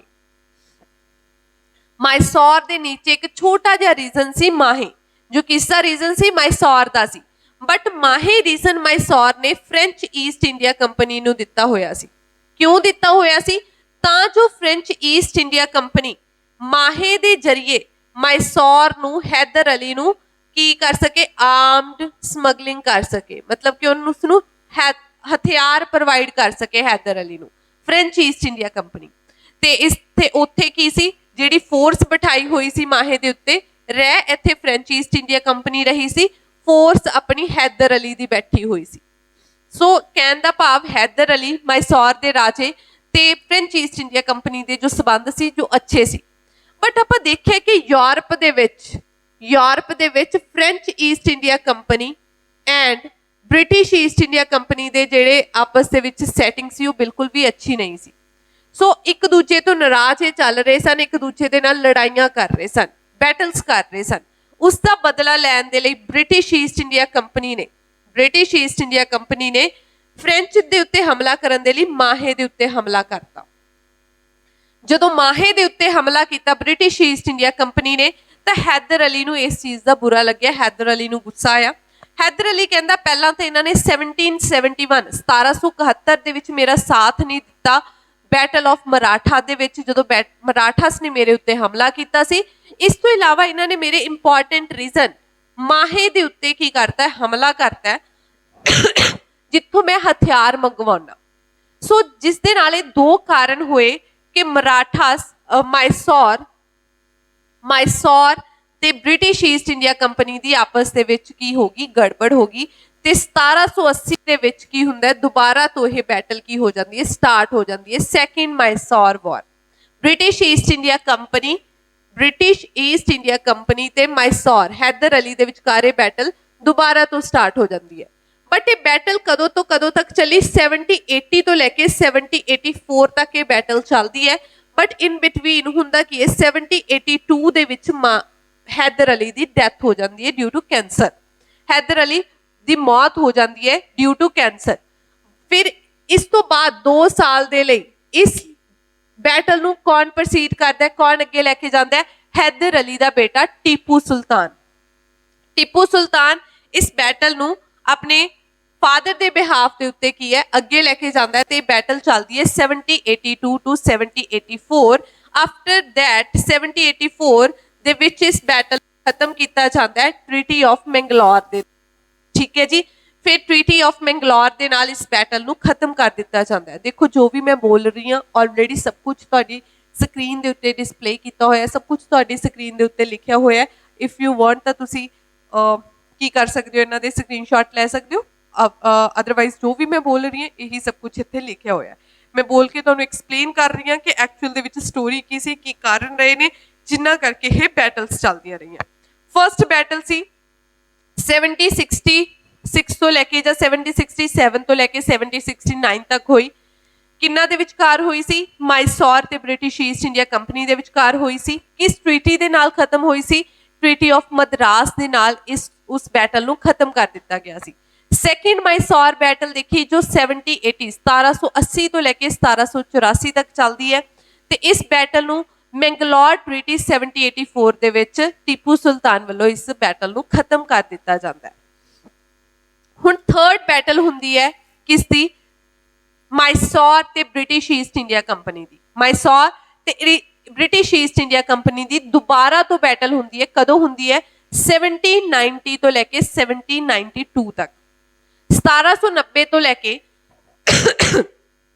5 ਤੋਂ 6 ਸਾਲਾਂ ਦੇ ਵਿਚਕਾਰ ਐਸਾ ਫਿਰ ਕੀ ਹੋ ਗਿਆ ਕਿ ਦੁਬਾਰਾ ਤੋਂ ਮਾਈਸੌਰ ਤੇ ਬ੍ਰਿਟਿਸ਼ ਈਸਟ ਇੰਡੀਆ ਕੰਪਨੀ ਇੱਕ ਦੂਜੇ ਦੇ ਸਾਹਮਣੇ ਆ ਕੇ ਖੜ ਗਈ ਸੀ, ਬਿਕਾਜ਼ ਉੱਥੇ ਤੋਂ ਉਹਨਾਂ ਦੀ ਟ੍ਰੀਟੀ ਆਫ ਮੈਂਗਲੋਰ ਦੇ ਨਾਲ ਉਸ ਬੈਟਲ ਨੂੰ ਕੀ ਕਰ ਦਿੱਤਾ ਗਿਆ ਸੀ? ਖਤਮ ਕਰ ਦਿੱਤਾ ਗਿਆ ਸੀ। ਸੋ ਥਰਡ ਬੈਟਲ ਹੁੰਦੀ ਹੈ ਬ੍ਰਿਟਿਸ਼ ਈਸਟ ਇੰਡੀਆ ਕੰਪਨੀ ਤੇ ਕਿਹਨਾਂ ਦੇ ਵਿਚਕਾਰ? ਮਾਈਸੌਰ ਟੀਪੂ ਸੁਲਤਾਨ ਦੇ ਵਿਚਕਾਰ ਹੁੰਦੀ ਹੈ। ਕਦੋਂ ਹੁੰਦੀ ਹੈ? 1790 ਤੋਂ ਲੈ ਕੇ 1792 ਤੱਕ। ਹੁਣ ਐਸਾ ਕੀ ਹੁੰਦਾ ਹੈ ਐਕਚੁਅਲ ਦੇ ਵਿੱਚ? ਹੁੰਦਾ ਕੀ ਹੈ, ਆਪਾਂ ਦੇਖਿਆ ਸੀ ਕਿ ਇਹ ਵਾਲਾ ਰੀਜ਼ਨ ਹੈ ਜੋ ਇਹ ਸੀ ਮਾਈਸੌਰ ਦਾ ਰੀਜ਼ਨ, ਠੀਕ ਹੈ। ਮਾਈਸੌਰ, ਇਸ ਦੇ ਨੀਚੇ ਇੱਕ ਛੋਟਾ ਜਿਹਾ ਪਾਰਟ ਸੀ ਟ੍ਰੈਵਨਕੋਰ। ਕੀ ਸੀ? ਟ੍ਰੈਵਨਕੋਰ ਇਸ ਦੇ ਨੀਚੇ ਇੱਕ ਪਾਰਟ ਸੀ। ਟ੍ਰੈਵਨਕੋਰ ਦੇ ਜੋ ਸਬੰਧ ਸਨ ਉਹ ਬ੍ਰਿਟਿਸ਼ ਈਸਟ ਇੰਡੀਆ ਕੰਪਨੀ ਦੇ ਨਾਲ ਬਹੁਤ ਅੱਛੇ ਸਨ। ਬਟ ਹੁੰਦਾ ਕੀ ਹੈ, ਟ੍ਰੈਵਨਕੋਰ ਦਾ ਰਾਜਾ ਮਾਈਸੌਰ ਦੇ ਟੀਪੂ ਸੁਲਤਾਨ ਤੋਂ ਡਰਦਾ ਸੀ ਕਿ ਇਸਨੇ ਕੀ ਕਰਨਾ ਹੈ, ਸਾਡੇ ਉੱਤੇ ਕਦੇ ਵੀ ਹਮਲਾ ਕਰਕੇ ਸਾਡੇ ਉੱਤੇ ਕਬਜ਼ਾ ਕਰ ਸਕਦਾ ਹੈ। ਜਿਸ ਕਰਕੇ ਟ੍ਰੈਵਨਕੋਰ ਦੇ ਰਾਜੇ ਨੇ ਆਪਣੇ ਕਿਲੇ ਦੀ ਜਾਂ ਆਪਣੇ ਏਰੀਏ ਦੀ ਫੋਰਟੀਫਿਕੇਸ਼ਨ ਕਿਲਾਬੰਦੀ ਕਰਵਾਉਣੀ ਸਟਾਰਟ ਕਰਤੀ ਸੀ। ਜਦੋਂ ਕਿਲਾਬੰਦੀ ਉਹ ਕਰਵਾ ਰਿਹਾ ਸੀ ਤਾਂ ਇੱਥੇ ਦੋ ਫੋਰਟ ਸੀ। ਕੀ ਸੀ? ਦੋ ਫੋਰਟ ਸੀ ਜੋ ਕੁਝ ਕੁ ਪਾਰਟ ਉਹਨਾਂ ਦਾ ਮਾਈਸੌਰ ਦੇ ਵਿੱਚ ਪੈਂਦਾ ਸੀ ਤੇ ਬਾਕੀ ਪਾਰਟ ਟ੍ਰੈਵਨਕੋਰ ਦੇ ਵਿੱਚ ਪੈਂਦਾ ਸੀ। ਤਾਂ ਜਦੋਂ ਉਹ ਕਿਲਾਬੰਦੀ ਕਰਵਾ ਰਿਹਾ ਸੀ ਤਾਂ ਕੁਝ ਪਾਰਟ ਜੋ ਟੱਚ ਹੋ ਜਾਂਦਾ ਹੈ ਉਸ ਫੋਰਟੀਫਿਕੇਸ਼ਨ ਦੇ ਚੱਲਦਿਆਂ, ਤਾਂ ਜਿਸ ਕਰਕੇ ਮਾਈਸੌਰ ਦੇ ਰਾਜੇ ਟੀਪੂ ਸੁਲਤਾਨ ਨੂੰ ਗੁੱਸਾ ਆਉਂਦਾ ਹੈ ਕਿ ਇਹ ਸਾਡੇ ਏਰੀਏ ਦੀ ਕੀ ਕਰ ਰਹੇ ਨੇ? ਕਿਲਾਬੰਦੀ ਕਰ ਰਹੇ ਨੇ। ਜਿਸ ਕਰਕੇ ਕੀ ਹੁੰਦਾ ਹੈ, ਮਾਈਸੌਰ ਦਾ ਰਾਜਾ ਜੋ ਟੀਪੂ ਸੁਲਤਾਨ ਸੀ ਉਹ ਟ੍ਰੈਵਨਕੋਰ ਦੇ ਉੱਤੇ ਕੀ ਕਰ ਦਿੰਦਾ ਹੈ? ਹਮਲਾ ਕਰ ਦਿੰਦਾ ਹੈ। ਟੀਪੂ ਸੁਲਤਾਨ ਟ੍ਰੈਵਨਕੋਰ ਦੇ ਉੱਤੇ ਹਮਲਾ ਕਰ ਦਿੰਦਾ ਹੈ। ਬਟ ਟ੍ਰੈਵਨਕੋਰ ਦਾ ਸਾਥੀ ਕੌਣ ਸੀ ਜਾਂ ਉਹਦੇ ਰਿਲੇਸ਼ਨ ਕਿਸ ਦੇ ਨਾਲ ਸੀ? ਬ੍ਰਿਟਿਸ਼ ਈਸਟ ਇੰਡੀਆ ਕੰਪਨੀ ਦੇ ਨਾਲ। ਸੋ ਬ੍ਰਿਟਿਸ਼ ਈਸਟ ਇੰਡੀਆ ਕੰਪਨੀ ਨੂੰ ਲੱਗਦਾ ਹੈ ਕਿ ਇਨਡਾਇਰੈਕਟਲੀ ਟੀਪੂ ਸੁਲਤਾਨ ਨੇ ਸਾਡੇ ਉੱਤੇ ਹਮਲਾ ਕੀਤਾ ਹੈ, ਤਾਂ ਜਿਸ ਦੇ ਰਿਸਪੌਂਸ ਦੇ ਵਿੱਚ ਬ੍ਰਿਟਿਸ਼ ਈਸਟ ਇੰਡੀਆ ਕੰਪਨੀ ਮੁੜ ਕੇ ਟੀਪੂ ਸੁਲਤਾਨ ਦੇ ਉੱਤੇ ਹਮਲਾ ਕਰ ਦਿੰਦੀ ਹੈ। ਹੁਣ ਜਦੋਂ ਟੀਪੂ ਸੁਲਤਾਨ ਦੇ ਉੱਤੇ ਹਮਲਾ ਕਰਦੀ ਹੈ ਤਾਂ ਉਹ ਆਪਣੇ ਨਾਲ ਹੈਦਰਾਬਾਦ ਦੇ ਨਿਜ਼ਾਮ ਪਲੱਸ ਆਪਣੇ ਮਰਾਠਾ ਨੂੰ ਆਪਣੇ ਨਾਲ ਮਿਲਾ ਲੈਂਦੀ ਹੈ ਤੇ ਇੱਕ ਚੰਗੇ ਤਰੀਕੇ ਦੇ ਨਾਲ ਟੀਪੂ ਸੁਲਤਾਨ ਦੇ ਉੱਤੇ ਹਮਲਾ ਕਰਦੀ ਹੈ। ਥਰਡ ਬੈਟਲ ਆਫ ਮਾਈਸੌਰ ਹੁੰਦੀ ਹੈ 1790 ਤੋਂ ਲੈ ਕੇ 1792 ਦੇ ਵਿੱਚ, ਜਿੱਥੇ ਟੀਪੂ ਸੁਲਤਾਨ ਬਹੁਤ ਬੁਰੀ ਤਰੀਕੇ ਦੇ ਨਾਲ ਇਸ ਬੈਟਲ ਦੇ ਵਿੱਚ ਹਾਰ ਜਾਂਦਾ ਹੈ ਤੇ ਜਿਹਦੇ ਨਾਲ ਕੀ ਹੁੰਦਾ ਹੈ, ਮਾਈਸੌਰ ਦਾ ਜੋ ਰੀਜ਼ਨ ਹੈ, ਜੋ ਮਾਈਸੌਰ ਦਾ ਰੀਜ਼ਨ ਹੈ ਉਸ ਨੂੰ British East India company, Hyderabad ਤੇ ਕੁਝ ਪਾਰਟ ਮਰਾਠਾ ਦੇ ਵਿੱਚ ਕੀ ਕਰ ਦਿੱਤਾ ਜਾਂਦਾ ਹੈ? ਵੰਡ ਦਿੱਤਾ ਜਾਂਦਾ ਹੈ। ਠੀਕ ਹੈ ਜੀ, ਕਿਉਂਕਿ ਟੀਪੂ ਸੁਲਤਾਨ ਹਾਰ ਜਾਂਦਾ ਹੈ ਤੇ ਕੁਝ ਕੁ ਟੈਰੀਟਰੀ ਟੀਪੂ ਸੁਲਤਾਨ ਦੇ ਕੋਲ ਕੀ ਬਚ ਜਾਂਦੀ ਹੈ। ਠੀਕ ਹੈ ਜੀ, ਤੇ ਇਸ ਤੋਂ ਇਲਾਵਾ ਟੀਪੂ ਸੁਲਤਾਨ ਦੇ ਦੋ ਬੱਚੇ ਵੀ ਬ੍ਰਿਟਿਸ਼ ਈਸਟ ਇੰਡੀਆ ਕੰਪਨੀ ਗੁਲਾਮ ਬਣਾ ਕੇ ਲੈ ਜਾਂਦੀ ਹੈ ਤੇ ਉਸ ਤੋਂ ਇਲਾਵਾ ਉਸ ਤੋਂ 1.5 ਕਰੋੜ ਦਾ ਕੀ ਹੈ, ਉਸ ਤੋਂ ਇਨਾਮ ਵੀ ਲੈ ਜਾਂਦੀ ਹੈ ਜਾਂ ਤੁਸੀਂ ਕਹਿ ਲਓ ਜੁਰਮਾਨਾ ਵੀ ਲੈ ਜਾਂਦੀ ਹੈ ਟੀਪੂ ਸੁਲਤਾਨ ਤੋਂ। ਸੋ ਟੀਪੂ ਸੁਲਤਾਨ ਇੱਥੇ ਬਿਲਕੁਲ ਕੀ ਹੋ ਚੁੱਕਿਆ ਸੀ? ਵੀਕ ਹੋ ਚੁੱਕਿਆ ਸੀ ਆਫਟਰ ਥਰਡ ਬੈਟਲ ਆਫ ਮਾਈਸੌਰ। ठीक है जी। सो तुहानूं पता लग गया होएगा कि कारण की रहे ने थर्ड बैटल दे, ठीक है। ਤੇ ਆਫਟਰ ਇਸ ਤੋਂ ਬਾਅਦ ਕੀ ਹੁੰਦਾ ਹੈ ਕਿ ਫੋਰਥ ਬੈਟਲ ਆਫ ਕੀ ਹੋਏਗੀ, ਇਹ ਜੋ ਆਪਣੀ ਬੈਟਲ ਹੈ ਥਰਡ ਬੈਟਲ ਹੈ, ਇਹ ਕਿਸ ਟ੍ਰੀਟੀ ਦੇ ਨਾਲ ਖਤਮ ਹੁੰਦੀ ਹੈ? ਇਹ ਹੁੰਦੀ ਹੈ ਜੀ ਸਾਡੀ ਸੈਰਿੰਗਪਟਨਮ ਟ੍ਰੀਟੀ 1792 ਦੇ ਨਾਲ ਇਹ ਜੋ ਬੈਟਲ ਹੈ ਖਤਮ ਕਰ ਦਿੱਤੀ ਜਾਂਦੀ ਹੈ। ਸਭ ਦਾ ਸਭ ਕੁਝ ਕੀ ਹੈ British East India company almost ਲੈ ਚੁੱਕੀ ਸੀ। ਬਟ ਹੁੰਦਾ ਕੀ ਹੈ ਕਿ ਹੁਣ ਟੀਪੂ ਸੁਲਤਾਨ ਨੂੰ ਇਸ ਚੀਜ਼ ਦਾ ਗੁੱਸਾ ਸੀ ਕਿ ਕੀ ਹੈ ਕਿ ਟੀਪੂ ਸੁਲਤਾਨ ਨੂੰ ਇਸ ਚੀਜ਼ ਦਾ ਬਹੁਤ ਜ਼ਿਆਦਾ ਗੁੱਸਾ ਸੀ ਕਿ ਇੱਕ ਤਾਂ ਮੇਰੇ ਬੱਚੇ ਲੈ ਗਿਆ, ਉੱਪਰ ਮੇਰੇ ਤੋਂ 1.5 ਕਰੋੜ ਲੈ ਗਿਆ, ਇਸ ਤੋਂ ਇਲਾਵਾ ਮੇਰੀ ਟੈਰੀਟਰੀ ਨੂੰ ਵੀ ਆਪਸ ਦੇ ਵਿੱਚ ਇਹਨਾਂ ਨੇ ਕੀ ਕਰ ਲਿਆ, ਵੰਡ ਲਿਆ। ਸੋ ਜਿਸ ਦੇ ਲਈ ਟੀਪੂ ਸੁਲਤਾਨ ਨੂੰ ਗੁੱਸਾ ਆਉਂਦਾ ਤੇ ਟੀਪੂ ਸੁਲਤਾਨ ਹੌਲੀ ਹੌਲੀ ਕਰਕੇ ਫ੍ਰੈਂਚ ਈਸਟ ਇੰਡੀਆ ਕੰਪਨੀ ਜਾਂ ਫ੍ਰੈਂਚ ਦੇ ਲੋਕਾਂ ਦੇ ਨਾਲ, ਜਾਂ ਨੈਪੋਲੀਅਨ ਵੀ ਉਸ ਟਾਈਮ ਇੰਡੀਆ ਦੇ ਵਿੱਚ ਆਉਣਾ ਚਾਹੁੰਦਾ ਸੀ ਤੇ ਬ੍ਰਿਟਿਸ਼ ਈਸਟ ਇੰਡੀਆ ਕੰਪਨੀ ਨੂੰ ਹਰਾ ਕੇ ਆਪਣਾ ਰਾਜ ਕਰਨਾ ਚਾਹੁੰਦਾ ਸੀ। ਤਾਂ ਹੁੰਦਾ ਕੀ ਹੈ ਕਿ Tipu Sultan and French East India Company ਦੀ ਦੋਸਤੀ ਤੇ ਟੀਪੂ ਸੁਲਤਾਨ ਨਾਲ ਨੈਪੋਲੀਅਨ ਨੇ ਹੱਥ ਮਿਲਾਉਣਾ ਸਟਾਰਟ ਕਰ ਦਿੱਤਾ ਸੀ, ਜਿਸ ਦੀ ਖਬਰ ਬ੍ਰਿਟਿਸ਼ ਈਸਟ ਇੰਡੀਆ ਕੰਪਨੀ ਕੋਲ ਹੋ ਗਈ ਸੀ ਕਿ ਟੀਪੂ ਸੁਲਤਾਨ ਕੋਈ ਨਾ ਕੋਈ ਕਨਸਪੀਰੇਸੀ, ਕੋਈ ਸਾਜ਼ਿਸ਼ ਹੈ ਜੋ ਸਾਡੇ ਅਗੇਂਸਟ ਕਰ ਰਿਹਾ ਹੈ ਤੇ ਸਾਡੇ ਉੱਤੇ ਹਮਲਾ ਕਰਨ ਦੀ ਕੋਸ਼ਿਸ਼ ਕਰੇਗਾ। ਇਹ ਚੀਜ਼ ਸਕਸੈਸਫੁਲ ਹੋਣ ਤੋਂ ਪਹਿਲਾਂ ਹੀ British East India Company Tipu Sultan ਕੋਲ ਜਾਂਦੀ ਹੈ ਤਾਂ ਉਹਨੂੰ ਪੁੱਛਦੀ ਹੈ ਕਿ ਹਾਂਜੀ ਤੁਹਾਡੀ ਕੀ ਸਲਾਹ ਹੈ, ਵਟ ਯੂ ਵਾਂਟ। ਤਾਂ ਟੀਪੂ ਸੁਲਤਾਨ ਕਹਿੰਦਾ ਵੀ ਮੈਂ ਕੁਛ ਨਹੀਂ ਚਾਹੁੰਦਾ। ਕਹਿੰਦੇ ਬ੍ਰਿਟਿਸ਼ ਈਸਟ ਇੰਡੀਆ ਕੰਪਨੀ ਕਹਿੰਦੀ ਕਿ ਜੇਕਰ ਤੈਨੂੰ ਕੁਛ ਨਹੀਂ ਚਾਹੀਦਾ ਤਾਂ ਚੁੱਪ ਕਰਕੇ ਸਾਡੇ ਨਾਲ ਕੀ ਕਰ ਲੈ, ਸਬਸਿਡਰੀ ਅਲਾਈਅੰਸ ਸਾਈਨ ਕਰ ਲਾ। ਸਬਸਿਡਰੀ ਅਲਾਈਅੰਸ ਕਿਸ ਦੇ ਦੁਆਰਾ ਸਟਾਰਟ ਕੀਤੀ ਗਈ ਸੀ? ਲਾਰਡ ਵੈਲਸਲੀ ਦੇ ਦੁਆਰਾ ਸਟਾਰਟ ਕੀਤੀ ਗਈ ਸੀ। ਕਿਸ ਦੇ ਦੁਆਰਾ? ਲਾਰਡ ਵੈਲਸਲੀ ਦੇ ਦੁਆਰਾ ਸਟਾਰਟ ਕੀਤੀ ਗਈ ਸੀ, ਜਿਸ ਦਾ ਟਾਈਮ ਪੀਰੀਅਡ 1798 ਤੋਂ ਲੈ ਕੇ 1805 ਤੱਕ ਇੰਡੀਆ ਦੇ ਵਿੱਚ ਰਿਹਾ ਹੈ। ਤੇ ਲਾਰਡ ਵੈਲਸਲੀ ਨੇ ਆਪਣੇ ਟਾਈਮ ਪੀਰੀਅਡ ਦੇ ਵਿੱਚ ਇੰਡੀਆ ਦੇ ਵਿੱਚ ਬਹੁਤ ਜ਼ਿਆਦਾ ਕੀ ਕੀਤੀ, ਐਕਸਪੈਂਸ਼ਨਸ ਕੀਤੀਆਂ ਨੇ, ਜੋ ਐਗਜ਼ਾਮ ਪੁਆਇੰਟ ਆਫ ਵਿਊ ਨਾਲ ਬਹੁਤ ਇੰਪੋਰਟੈਂਟ ਹੈ। ਨੈਕਸਟ ਲੈਕਚਰ ਦੇ ਵਿੱਚ ਆਪਾਂ ਉਹਨੂੰ ਡਿਸਕਸ ਕਰਾਂਗੇ। So British East India Company Tipu Sultan ਨੂੰ ਕਹਿੰਦੀ ਹੈ ਕਿ ਅਗਰ ਤੇਰਾ ਕੋਈ ਪਲਾਨ ਨਹੀਂ ਹੈ ਤਾਂ ਤੈਨੂੰ ਸਾਡੇ ਨਾਲ ਕੀ ਕਰਨੀ ਪੈਣੀ ਹੈ, ਸਬਸਿਡਰੀ ਅਲਾਈਅੰਸ ਸਾਈਨ ਕਰਨੀ ਪੈਣੀ ਹੈ। ਸਬਸਿਡਰੀ ਅਲਾਈਅੰਸ ਹੁੰਦੀ ਕੀ ਹੈ, ਕੀ ਕਿਸ ਨੇ ਸਟਾਰਟ ਕੀਤੀ, ਕੀ ਹੁੰਦਾ ਹੈ, ਇਹ ਆਪਾਂ ਫਰਦਰ ਨੈਕਸਟ ਲੈਕਚਰ ਦੇ ਵਿੱਚ ਡਿਟੇਲ ਦੇ ਵਿੱਚ ਡਿਸਕਸ ਕਰਾਂਗੇ। ਬਟ ਟੀਪੂ ਇੱਕ ਤਰੀਕੇ ਨਾਲ ਇਨ ਸ਼ਾਰਟ ਦੱਸ ਦੇਣਾ ਚਾਹੁੰਦੀ ਹੈ ਕਿ ਜਦੋਂ ਕੋਈ ਵੀ ਪ੍ਰੋਵਿੰਸ ਜਾਂ ਕੋਈ ਸਟੇਟ ਸਬਸਿਡਰੀ ਅਲਾਈਅੰਸ ਸਾਈਨ ਕਰ ਲੈਂਦੀ ਸੀ, ਉਹ ਪੂਰੀ ਦੀ ਪੂਰੀ ਕਿਸ ਦੇ ਅੰਡਰ ਚਲੇ ਜਾਂਦੀ ਸੀ? ਬ੍ਰਿਟਿਸ਼ ਈਸਟ ਇੰਡੀਆ ਕੰਪਨੀ ਦੇ ਅੰਡਰ ਚਲੇ ਜਾਂਦੀ ਸੀ। ਜਿਸ ਕਰਕੇ ਟੀਪੂ ਸੁਲਤਾਨ ਨੇ ਸਬਸਿਡਰੀ ਅਲਾਈਅੰਸ ਸਾਈਨ ਕਰਨ ਤੋਂ ਮਨਾ ਕਰਤਾ ਤੇ ਜਿਹਦੇ ਕਰਕੇ ਫੋਰਥ ਬੈਟਲ ਆਫ ਮਾਈਸੌਰ ਹੁੰਦੀ ਹੈ 1799 ਦੇ ਵਿੱਚ, ਜੋ ਬਹੁਤ ਛੋਟੀ ਬੈਟਲ ਚੱਲਦੀ ਹੈ ਤੇ ਜਿਹਦੇ ਵਿੱਚ ਟੀਪੂ ਸੁਲਤਾਨ ਦੀ ਡੈਥ ਹੋ ਜਾਂਦੀ ਹੈ, ਟੀਪੂ ਸੁਲਤਾਨ ਨੂੰ ਮਾਰ ਦਿੱਤਾ ਜਾਂਦਾ ਹੈ। ਤੇ ਜਦੋਂ ਟੀਪੂ ਸੁਲਤਾਨ ਨੂੰ ਮਾਰ ਦਿੱਤਾ ਜਾਂਦਾ ਹੈ ਤਾਂ ਮਾਈਸੌਰ ਦਾ ਜੋ ਰਾਜ ਬਾਟ ਹੈ ਉਹ ਕੀ ਹੈ, ਆਪਸ ਦੇ ਵਿੱਚ ਵੰਡ ਲਿਆ ਜਾਂਦਾ ਹੈ। ਸਾਰੀਆਂ ਕੁਝ ਮਰਾਠਾ ਨੂੰ ਦੇਤਾ, ਕੁਝ ਹੈਦਰਾਬਾਦ ਨੂੰ ਦੇਤਾ ਤੇ ਬਾਕੀ ਬ੍ਰਿਟਿਸ਼ ਈਸਟ ਇੰਡੀਆ ਕੰਪਨੀ ਦੇ ਕੋਲ ਚਲੇ ਜਾਂਦਾ ਹੈ। ਸੋ ਟੀਪੂ ਸੁਲਤਾਨ ਨੇ ਇਨ ਸ਼ਾਰਟ ਆਪਣੀ ਟੈਰੀਟਰੀ, ਆਪਣੀ ਸੈਰਿੰਗਪਟਨਮ ਆਪਣੀ ਕੈਪੀਟਲ ਨੂੰ ਬਚਾਉਣ ਦੇ ਲਈ ਆਪਣਾ ਕੀ ਕਰਤਾ ਸੀ, ਸੈਕਰੀਫਾਈਸ ਕਰਤਾ ਸੀ। ਉਸਨੇ ਇਹ ਸੋਚਿਆ ਸੀ ਕਿ ਮੈਂ ਬ੍ਰਿਟਿਸ਼ ਈਸਟ ਇੰਡੀਆ ਕੰਪਨੀ ਦੇ ਅੰਡਰ ਲੱਗ ਕੇ ਕੰਮ ਨਹੀਂ ਕਰਾਂਗਾ, ਇਸ ਦੇ ਬਦਲੇ ਮੈਂ ਆਪਣੀ ਜਾਨ ਦੇਣਾ ਕੀ ਹੈ, ਮਨਜ਼ੂਰ ਹੈ ਮੈਨੂੰ। ਸੋ ਜੋ ਫੋਰਥ ਬੈਟਲ ਹੁੰਦੀ ਹੈ ਇਹ 1799 ਦੇ ਵਿੱਚ ਹੁੰਦੀ ਹੈ, ਜਿਹਦੇ ਵਿੱਚ ਕੀ ਹੈ ਟੀਪੂ ਸੁਲਤਾਨ ਦੀ ਕੀ ਹੋ ਜਾਂਦੀ ਹੈ, ਮ੍ਰਿਤੂ ਹੋ ਜਾਂਦੀ ਹੈ, ਡੈਥ ਹੋ ਜਾਂਦੀ ਹੈ। ਆਫਟਰ ਦੈਟ ਜੋ ਹੁਣ ਤੁਸੀਂ ਦੇਖਿਆ ਹੋਏਗਾ, ਆਪਾਂ ਮੈਪ ਦੇਖਿਆ ਸੀ ਕਿ ਹੁਣ ਇਹ ਜੋ ਮਾਈਸੌਰ ਹੈ, ਮਾਈਸੌਰ ਦਾ ਪੂਰਾ ਪਾਰਟ ਕਿਸ ਦੇ ਅੰਡਰ ਆ ਚੁੱਕਿਆ ਹੈ, ਬ੍ਰਿਟਿਸ਼ ਈਸਟ ਇੰਡੀਆ ਕੰਪਨੀ ਦੇ ਅੰਡਰ ਆ ਚੁੱਕਿਆ ਹੈ।